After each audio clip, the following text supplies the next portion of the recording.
Suppose करिए हमें repetition of calendar देखना है,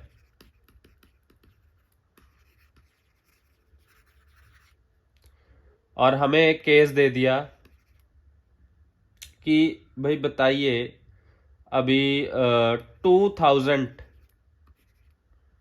जो 2000 का कैलेंडर है, 2000 ईयर का कैलेंडर है, वो कब रिपीट होगा। पहले तो यही बता दो सिंपली, ऑब्वियस सी बात है। 2000 को मैं 400 से डिवाइड करके देखूंगा, क्या ये लीप ईयर है?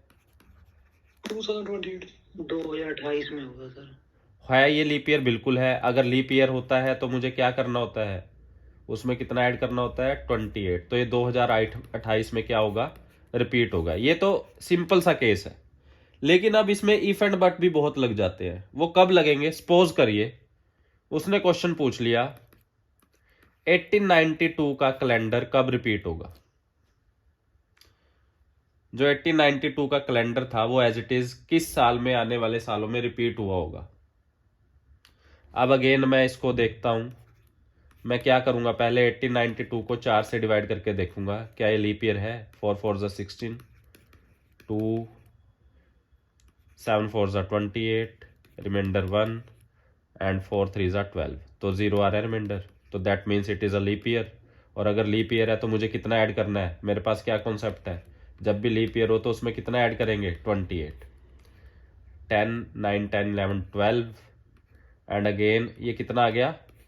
19 20। बट ये आंसर हमारा गलत है। ऐसा क्या हुआ इसमें कि ये आंसर गलत हो गया?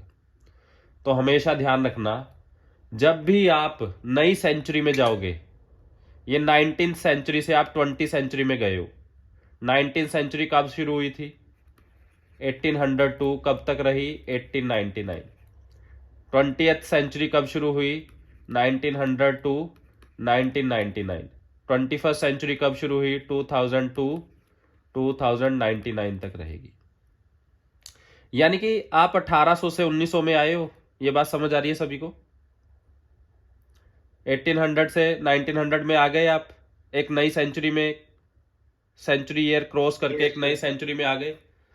तो जब भी आप नई सेंचुरी को क्रॉस करोगे, और कौन सा सेंचुरी ईयर क्रॉस करके गए यहां पे आप? 1900। 1900 क्रॉस करके गए ना आप सेंचुरी ईयर, यस और नो? है ना? अब इस 1900 को, हाँ जी ठीक है, अब इस 1900 को चेक करना है, क्या ये लीप ईयर था, सेंचुरी ईयर? सेंचुरी ईयर को चेक करने के लिए किससे डिवाइड करता हूं मैं, वो लीप ईयर है या नहीं? 400 से। क्या ये 400 से डिवाइड हो रहा है? नहीं। और अगर मैं जो सेंचुरी ईयर क्रॉस कर रहा हूं वो लीप ईयर नहीं है, तो मेरा बेसिक कॉन्सेप्ट गलत है। अब मुझे 28 की जगह क्या ऐड करना होगा? 40। तो यहां पे मेरा आ गया 2 9 10 13 1932। अब मेरा आंसर क्या आ गया? 1932। लेकिन अभी भी ये आंसर गलत है। इसमें एक और इफ है। इसमें एक और पॉइंट क्या है कि जब मैं 40 ऐड करूंगा, 40 ऐड करने पे क्या आया? हाँ जी बोलिए सर। ये 40 ऐड करना पड़ेगा सर, जैसे पहले 28 करते थे, अब 40 करना पड़ेगा। हाँ अब 40 करना पड़ेगा, क्योंकि जो सेंचुरी ईयर में क्रॉस करके गया वो क्या नहीं था? लीप लीप सेंचुरी नहीं था सर। हाँ लीप सेंचुरी ईयर नहीं था। तो मुझे कितना ऐड करना होगा? 40। अब मैंने 40 ऐड किया तो मेरे पास आंसर क्या आया? क्या आंसर आया? 1932। क्या मेरे पास इतना मार्जिन है इस 1932 से कि मैं माइनस इसमें से 28 कर दूं और मैं 20th सेंचुरी में ही रहूं, यानी कि 1900 समथिंग में ही रहूं? क्या इतना मार्जिन है मेरे पास? यस और नो? Yes yes sir. तो जब भी इतना मार्जिन होगा तो मैं उसमें से 28 माइनस भी करूंगा। तो यहां पे आंसर आएगा क्या?